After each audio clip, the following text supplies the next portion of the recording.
I call this meeting to order. Today's meeting, August 22nd, 2023, regular meeting. We call the meeting, I call the meeting to order. We'll now pledge allegiance. Rise. I pledge allegiance to the flag of the United States of America and to the republic for which it stands, one nation, under God, indivisible, with liberty and justice for all. Mr. Treasurer. This day, Here. Mr. Gillingham. Here. Mr. Ruska. Here. Ms. Richard. Here. Ms. Pavitt. Here. Mr. Kieran. Here. Mr. Stiver. Here.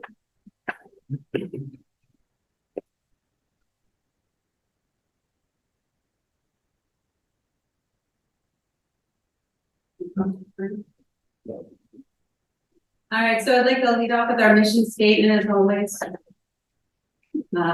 We are a learning community providing students with a competitive advantage through career technical education and academic excellence.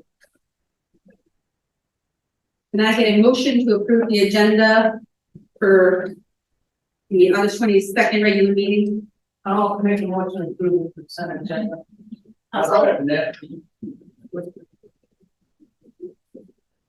Thank you. At this time, will anybody from the public is welcome to come up and speak? Oh, I'm sorry. See this? Why I don't do this? Let's go, Deb. Take the vote. Sorry. Ms. Richard. Aye. Mr. Kieran. Yes. Mr. Gillingham. Aye. Mr. Ruska. Aye. Mrs. Pavitt. Aye. Mr. Stiver. Aye. Ms. Day. Yeah.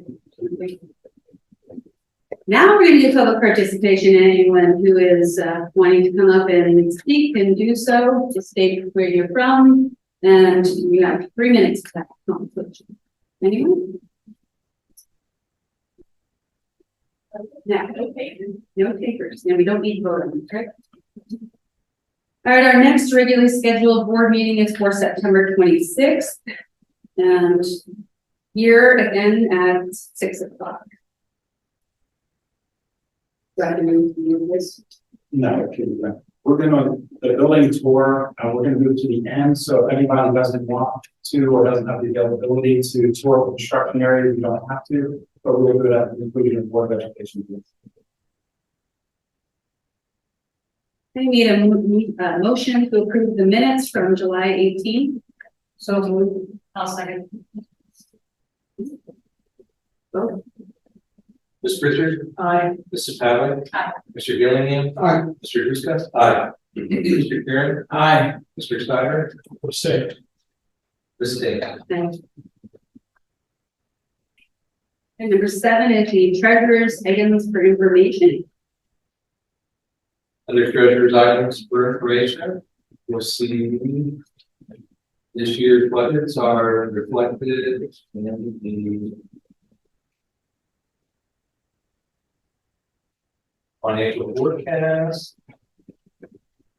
I can tell you today so far, in July, we've received $4.5 million in real estate proceeds. And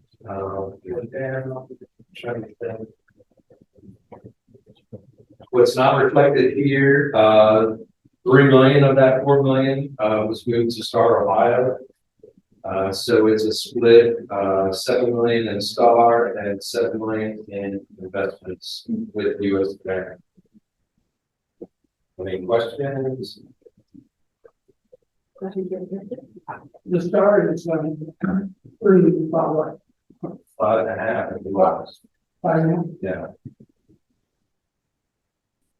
And then the investments. The investments are just a little below that, but they're diversified throughout, so there's multiple. And those are different rates of investment. Some are 5 years, some are shorter term. I don't know the rates on those exactly without looking at the same. Any further questions for this item? Treasurer's number 8, treasurer's action items. Your action items is item A, monthly financials, financial statement, and monthly expenditures. And that's all I'm looking for approval of. So the monthly bills and financial statements. The motion to approve the treasurer's report. So. That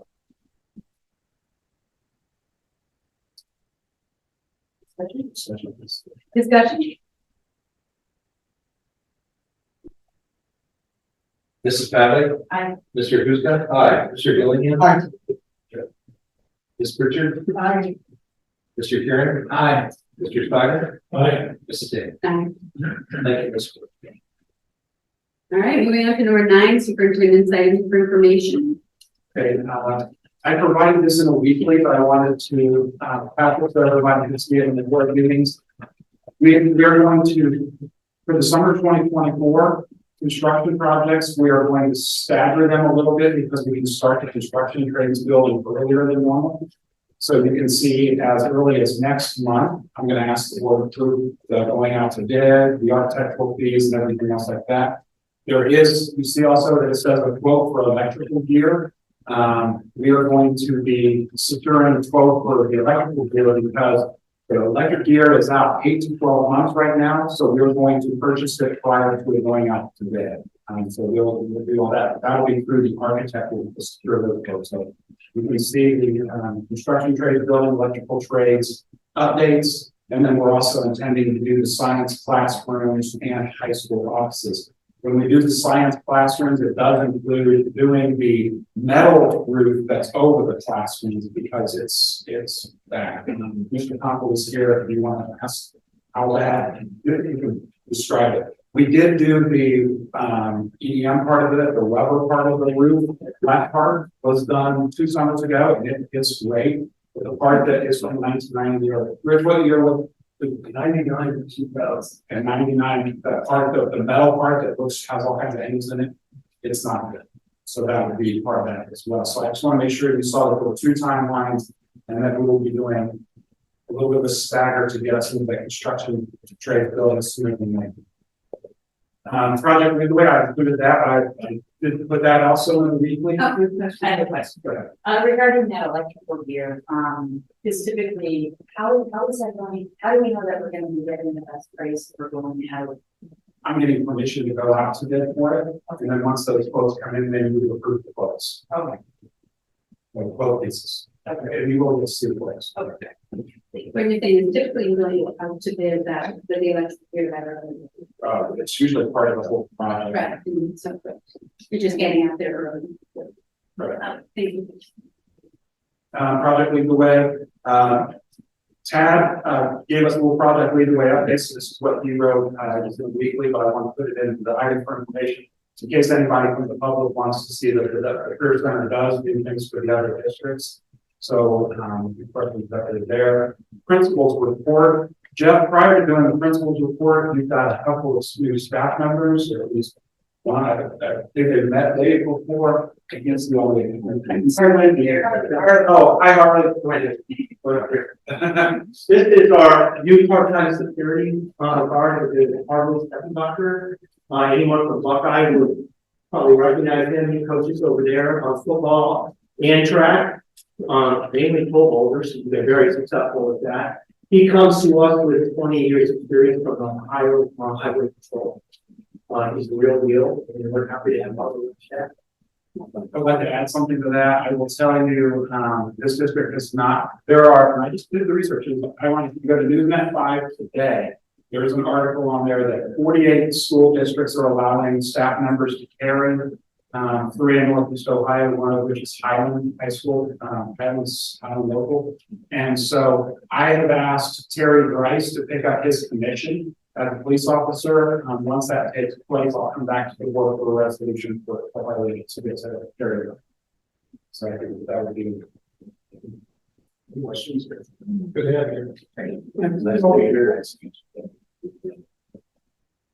Hey, next. This is Wendy Drell. She is our new enrollment in recruiting coordinator. She comes to us from Medina. She has come directly from Flushing Middle School as a counselor. She has experience at the high school level as a counselor, middle school as a counselor. She's a high school English teacher, communication teacher, theater instructor. She's very excited to be here, and her personality and what she brings to us is what we will. Oh, thank you. Any questions?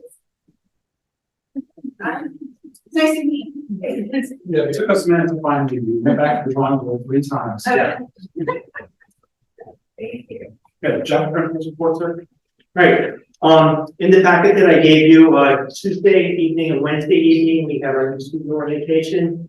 Well over 500 people, each night. You can see a screenshot of one of the evenings right there. The excitement in the building that night was, I saw Mr. Kern here that evening. It was just really fun to see the excitement of our new kids coming into the building. Speaking of what we have going on here, we have over 1,100 students this year, 574 juniors, probably make this the biggest junior class in Medina County again, and 549 seniors. So we're quite full. So moving on, some of our student highlights. Devin Stoller from our construction trades program, he's a 12-week senior, was the fair king from Medina County. Underneath that, you will see our educational showroom, some of the vendors that our auto collision kids did. And at the bottom, we have 2 of our incoming junior students. Luke Farnsworth, at Farnsworth, they might ring a bell with you. His older brother Levi just finished 3rd in the nation in power equipment technology. He's coming into the same program his brother was in. He won the reserve champion Carcass Lamb, and a Highland student, junior Elliott Rockenworten for construction trades, won the grand champion Hog. So those are 2 of our incoming students. This is just a screenshot of what Mr. Fitch and his crew gets to assemble to take out to the local districts. I wanted those in there. One of the things that Mr. Kirsten had to ask you for is the additional funds, because the cost and a lot of stuff is proprietary. You just needed to see how it takes about a week, Mr. Fitch, to sort through things to get it ready to watch and send the district to everyone. So thank you for all your crew for all the work on I've that. been here 14 years, and I would say, when I first got here, we were looking at 850, 900. It's nothing to do with me. It's everybody, it's culture, it's fit, everything. We've got 1,100 in the building, 3,000 satellites. We're serving 4,100 high schoolers now. That's pretty amazing to me. So, Yes, sir. Yes, so Cloverleaf and Black River. There were 2 schools that don't right. participate in it. No, locally wants to, but they wanted to get into that new high school before they started this. They didn't have a physical space designated for it, and so they're going to do it. And then Black River had taken out a grant to run their project the way, so they do it on their IU sign. And then we used it on their ad, but we gave it back. You're already going to open up August 2024, so over the end. Yeah, there's been interest, but they want to. You know, we've had great interest, really smart, really sold on the program, but we physically had to face the classroom size was unbelievably small. And the last thing that I wanted to mention was our Center Cafe and our Chef Tony, winning 4 awards for best of the best in the dining challenge. As you can see, the best burger, best casual dining, best dessert, and best seafood. So kudos to what Chef Tony and his students do. So You want to see the awards, the magazines over there in its purest form, and then they're also in acrylic on everybody. thank you all. Okay, adult ed director's report is attached for your approval, or for your information. I really have to hats off to Chris. Chris is working about as hard as Chris could possibly work. So I didn't steal any of your thunder, but I'm very excited about where we're at. Chris is working at 15-hour days and 7 days a week is about it for me. So, but we do have exciting news to share. Actually, it's been a truly exciting month in adult education. Our little team has really risen to the occasion. And I can tell you what no stone unturned with following up with students who submit information to us, express interest in the program, to bring them in and get them enrolled. And I think it's evident in the program numbers here. I will tell you that our orientation took place after the high school, and I'll share that information with you in the board report for the upcoming month. Because that was after the deadline for this board report, but the CE Poly room was filled to capacity. When we took students to enroll them into the computers to get them logged into the system, we didn't have enough computers that evening, so we had a couple of students waiting. Mary was putting people actually at the teacher's desk to log them in so we could get them in. So it was really exciting to see that much interest in adult education programming here. And there's no question what caused it. I mean, I think we all know the answer to that. It was absolutely the free tuition initiative has not only reinvigorated adult education, it is changing students' lives here in Medina County. The students that I have met with this month, their stories are incredible. They didn't think they could come back to school. They didn't think they could afford to come back to school. They didn't even know many times that they would be eligible for some federal money as well when they came in, and we were able to find them some of those extra dollars as well. So many stories that I will share with you throughout the school year with those students and stuff that they come about. But I'll stick to the agenda here. As far as what we're looking at, I will tell you that when I look back at law enforcement, we'll start here in Medina County. When I was the executive director of the Medina County Drug Abuse Commission, which was about 20 years ago, I was about 25 years ago now. And I worked with a lot of local law enforcement agencies, and they had no trouble getting police officers back then. In fact, when they would test in Medina County, you probably remember this, Mr. Schreiber, they would fill rooms. You had 100 people applying to become police officers in the county to even establish a hiring list, and that has drastically changed. Last year, we didn't even offer a law enforcement academy because we didn't have enough candidates to run the program. And what our local police departments have started doing is they are doing lateral transfers because they're literally taking officers from other departments and they're shuffling around the county. So I'm excited to share with you that we went from 0 last year, and we actually have 15 in law enforcement. So that's very exciting. And in addition to that, our dental assisting program went from 4 last year. We have 12 students enrolled in that right now. HVAC is always high, but it's still larger this year. We have 16 students in there. And medical assisting, Martha's here with us right now. Martha had 4 students last year. She has 10 students right now in our class with her, which is very exciting.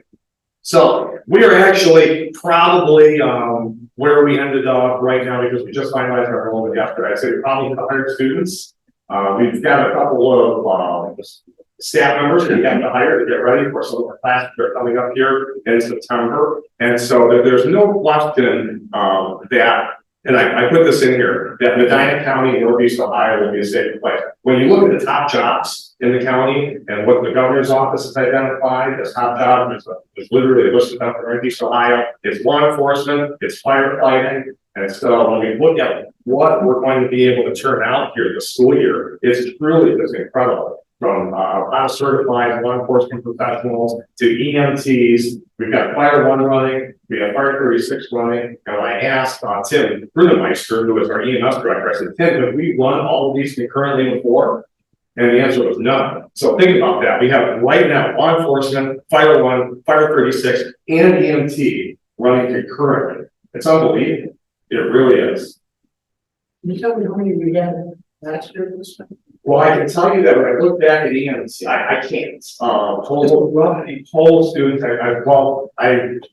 know we had 4 in dental, we had 13 in HVAC, law enforcement was 0, medical was 4.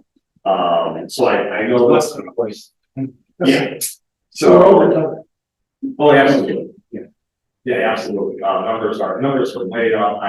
And so it has truly made incredible impact. So Chris and I were sitting down during our weekly meeting, and he said, what kinds of things do you want on the board report? And I said, what do you really want the board to know? And that's where he came up with. He goes, they need to know that they made Medina County safer because of this initiative, because this has never happened since we've been here.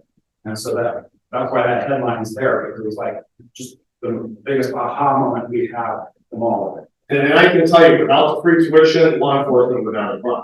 Because of the OPATA requirements, OPATA requires 10 students You have to have them like 10 days in the class, they have to be enrolled in the program, and if you don't have 10, if you have 9, you're not allowed to run the program.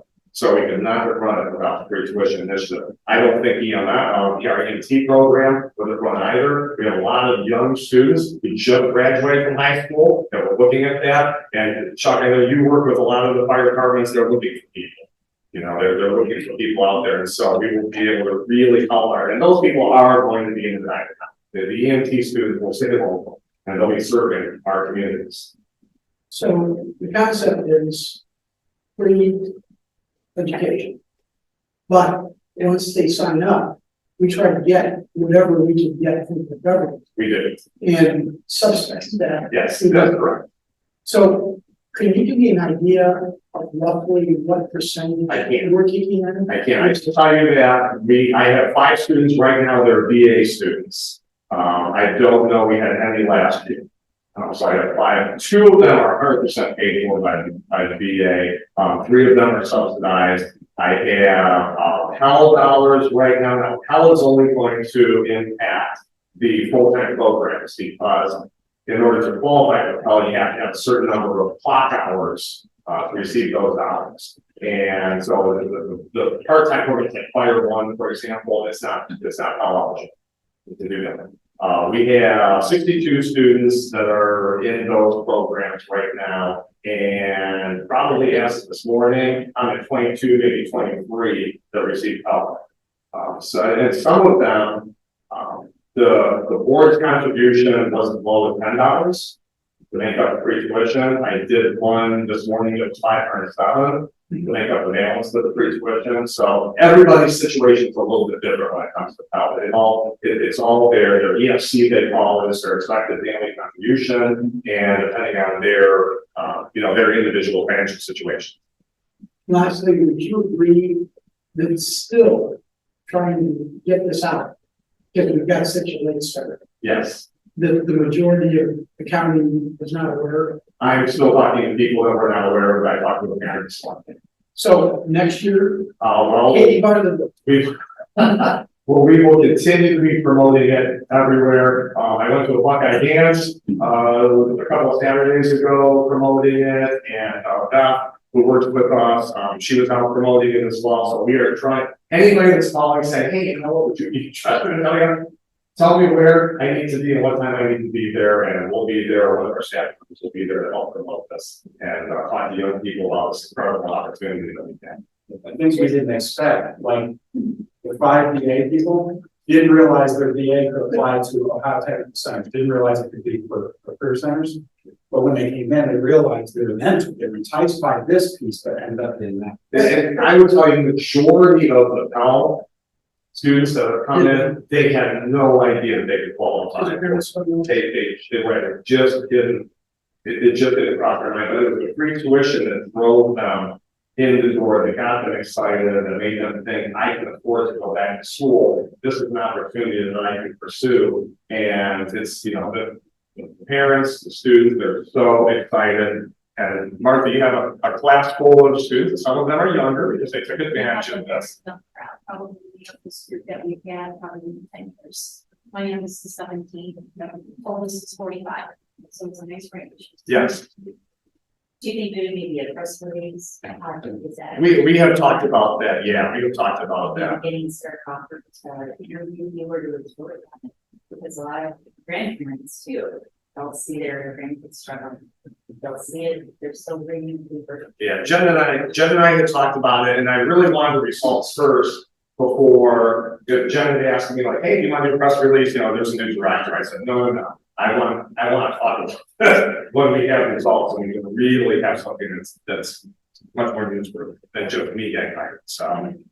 Oh, I didn't mean, no, not you. I'm not talking about that. That's exactly, we're talking about the same exact. Okay, Yeah. all right. Yeah, because we were going to do a press release earlier and I said, no. We want to wait until we have some great information to share and exciting news to share with the 9 County because the board's actions have truly changed our community. I believe that firmly. Did you get meeting next year prepared? Maybe people have a loose set? We talked about that as well. Yeah, it was too late for this year for us to get in on it. First, one question. I Yes. missed the last one. Can you come up with what the registration fee covers? I have looked into that more, and I do believe what Mr. Crispin mentioned last month, that the registration fee was set at the initiation of the tuition free, so that students were making a deposit, having a. Yeah, I understand that. a little bit. But the other people, like I brought up, and then if you scroll back to the thing.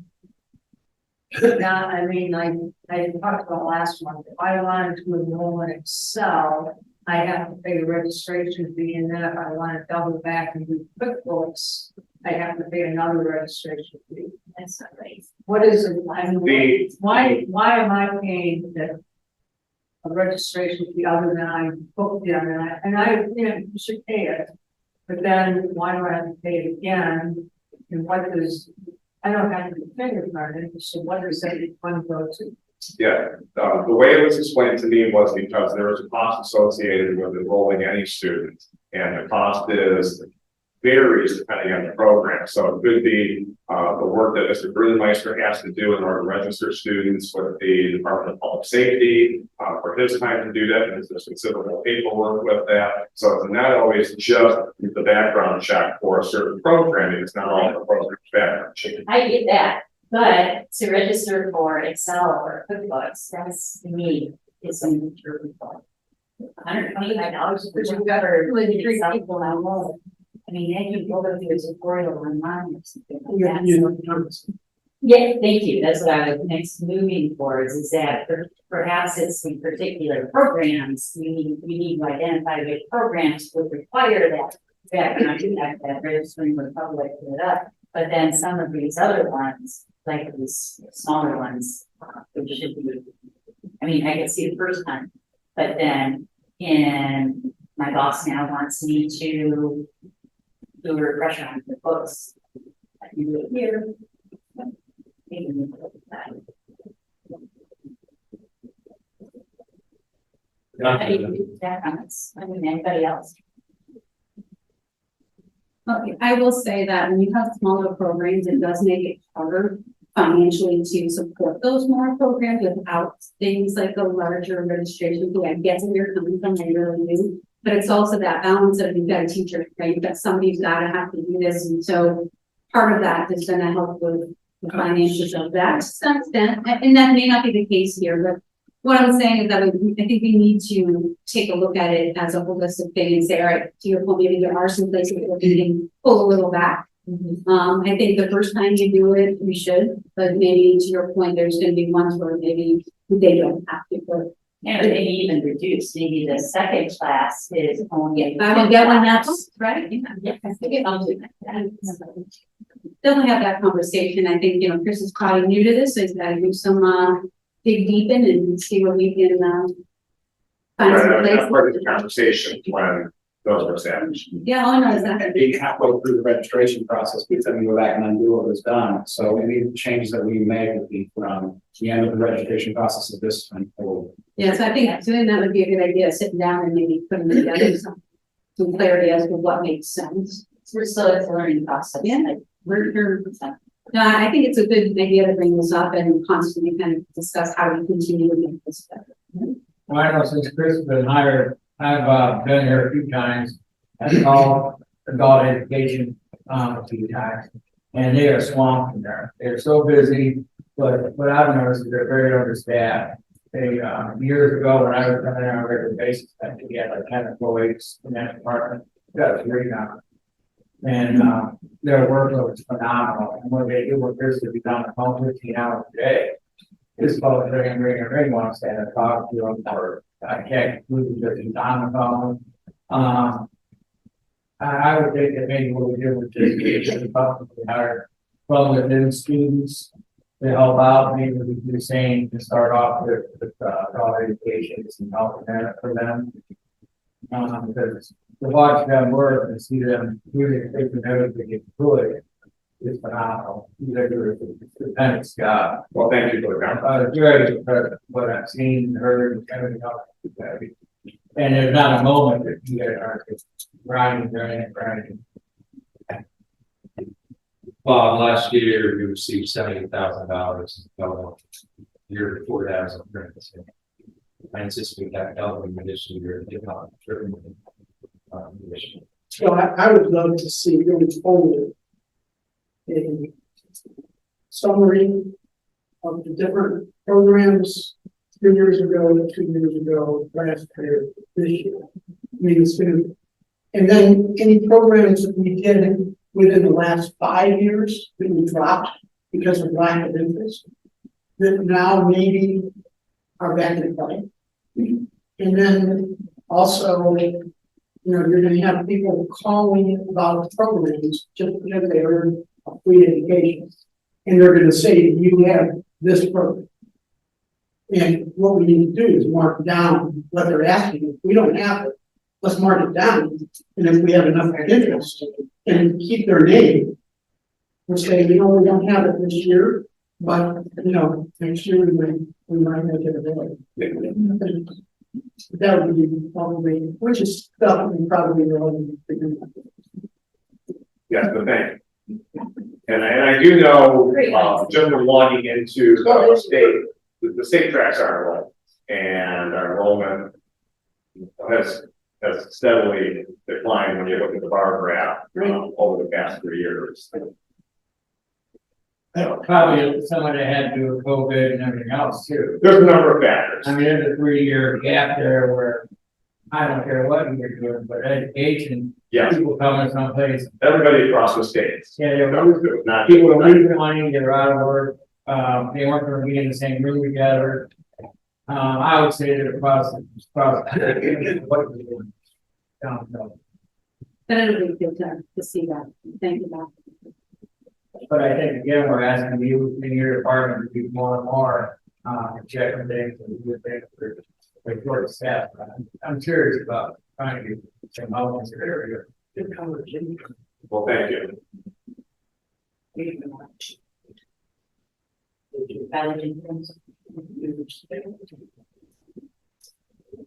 Moving forward, building ground report from Gary is attached. You're going to see the career of his labors here at the conclusion, but continuing to impress me every single day. Gary's crew are amazing. I know something on here, see is the due date information was removed from there. There used to be dates, and I we always chuckle at them because the dates oftentimes were in the past. So I noticed that all of that information is gone.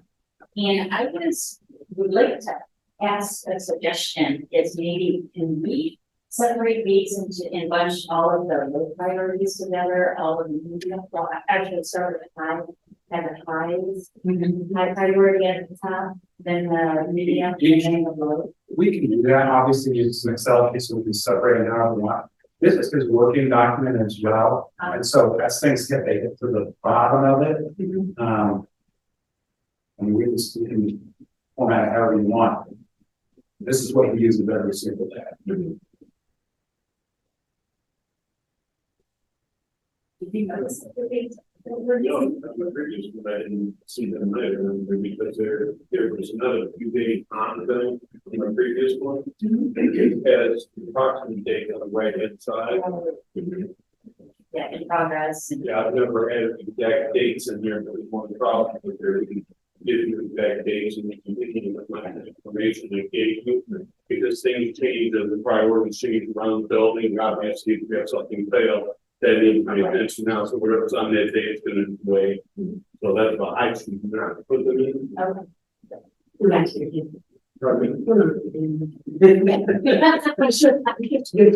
Right. Yeah. So I never thought we'd see MCCC discussion on here again. I thought that we'd close the books on that. But I got a weird email and included it in there because I wanted you to see it and see why there was discussion, and it's not just me trying to pick off an old staff or whatever. We've done work with the OC on 3 different occasions and 3 times walk away from them. I don't have any optimism here again. The first time we talked to them, it was going to be 65-35 then. And then the second was first time was 70-30 them, then became 65-35 them. And then when we went through the process, they took our enrollment and said we're only going to have 800 students. And I'm like, we have 1,100 and we turned away 200 until the last 2 years. And they just wouldn't listen. So then they came back with 51 million, for those of you that don't have the history, but they came back with 51 million for us on the line for 35 million. And I was like, we don't have $35 million that we work to do here. So I said, no, we, in the whole board kind of agreed that it wasn't worth us going to the voters for 37 million to get there 12 or 13. So I did call the guy back that day, and it was interesting. I kind of joked with Annette. I was like, I know 5 career technical centers that walked away from them in the last year, 5.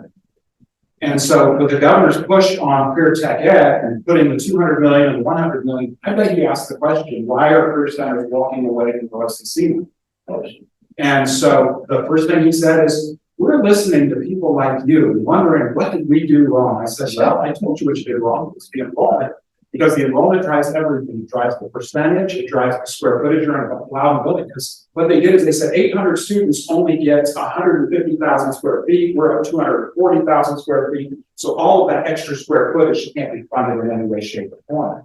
And so he said, well, one of the big initiatives we have is to look at how we do enrollment. And I said, well, we need to. And then just before we got done talking, he said, and quite frankly, the governor wants to know why people are walking away. And I said, I'm sure he does. So here's the caveat. There is a catch. I would have just told him no. So I sent him an email saying, we are interested. After the phone call, I sent him an email saying, we are interested in evaluating the process again, but I'm not committing to any decision. The reason for that is the 200 million for the equipment, or 200 million for the career tech expansion that we applied for the construction building, and the 100 million that we applied for through the fire tower training. They're the judges. And so I didn't feel like I could right now politically say go away, but I have literally $6.5 million in front of them right now. So that's where we're at. I will tell you, they do not fund the OFCC. They fund projected where they're going. They do not. They will not pay for new programming. So even if we go forward with the construction electricity, they would not pay for new funding for electricity. Jeff and I found out when we visited Green County. They will not fund like taking construction trades and doubling because their projections show that you shouldn't double. So the construction trades building and the construction electricity totally irrelevant to them. Anyways. Yes. You tell them business. No. Really? Well, Green County put in automation. They devoted 80% of their buildings. So Green County was right outside of our Air Force Base. And there's a think tank surrounding that. University of Dayton's there, Wright State Air Force Base, Wright State is there. They wanted to start, help me Jeff, robotics, new engineering, aeronautics, drone technology. So those 4 things are going to encompass 80% of the new building. And they said, we won't do any of that.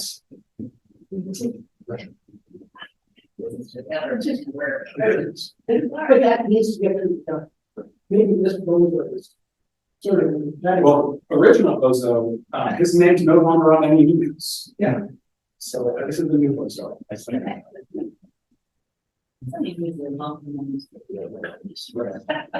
Okay, I did attach my professional goals so that you could look them over. Feel free to send me an email if you have recommendations or concerns or thoughts. Action items, there are 3, and you see the advisory council list is there. I did make a mistake about, we had not had a board paper as part of the advisory council before last year. And so it somehow just rolled over and Jeannie was good enough to catch it for us. So that page 35 was updated to include this year's board and not just last year's board. You can see our advisory council is robust, to say the least. The who's who of every industry is here. Personnel, we met the 2 new people. Sorry, I'm loading. Brent Danty, our digital design instructor, resigned for the purpose of retirement. literally the week before school started. Jeff had interviews today. I am happy to say I was very anxious about finding a good candidate. I'm not anxious about that anymore. Now it's making the right decision because there are several candidates that are rising to the surface and proving themselves. It's going to be a harder decision than I expected. Hopefully, admin team is thirsty. We are going to continue. We have a student intern for our summer intern that did animal care, Isabella Stanisaro. She did such a great job. We'd like to keep her 2 days after school every day to continue to take care of some of these animals. We typically do not have substitutes that we hire. We hire them through the ESC because they get a sub license. But both Teresa and Ellie, we have one of our instructors, unfortunately, had a fall at home and got banged up really pretty bad. She's going to be out for quite some time. And so we're going to hire Ellie, who was a previous teacher in that program, and Teresa to sub as needed until she gets better. And then we have 2 reclassifications, and we have an instructor going out on FMLA. Under donations, Marianne Nora, who's Riverside Medical, which is now Allied Health and Free Nursing, donated $100. I did meet again with Marie Van Epp and the Van Epp Foundation. They gave another $5,000 to the care closet. Birchwalker, representing the Medina County Fair, showed up to the office. Apparently, the Medina Board, the Fair Board, had donated 8 tickets to general admission and 8 tickets to a grandstand event. And so she brought them in. I was like, oh, no, you can take them. And Jeff and Annette had a great idea that we had 8 summer interns, so we gave it to the 8 summer interns. So I was thrilled with that. All worked out.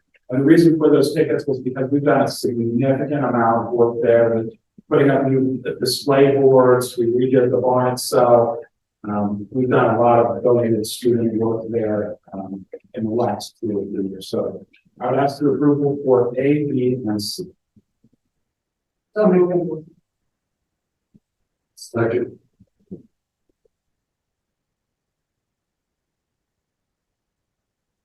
Discussion, anyone? Any questions? Ms. Richard? Aye. Mr. Houston? Aye. Mr. Billingham? Aye. Mrs. Hadley? Aye. Mr. Kieran? Aye. Mr. Schreiber? Aye. Mrs. Day? Oh, sorry. Okay, number 11, board member comments. Any board members have comments they'd like to make? I do have, it's a compliment. My wife twice now has, attended events or come to the first time on my behalf. The first one was over Buckeye, and I was asked to speak at all that graduation, and then, after we left that, and I shared this with the board before, as we got in the vehicle, my wife, who, as you guys know, spent a career of 34 years in education, with a mantra of we're on the ballot every day, right? She said, you know, I have to tell you, Ned greeted me and was so welcoming during that whole thing, sat with her company and said that was a great experience. So, and I've shared that before, so thank you, Annette. Here a month ago, my wife had an opportunity to stop by on my behalf and go into the church.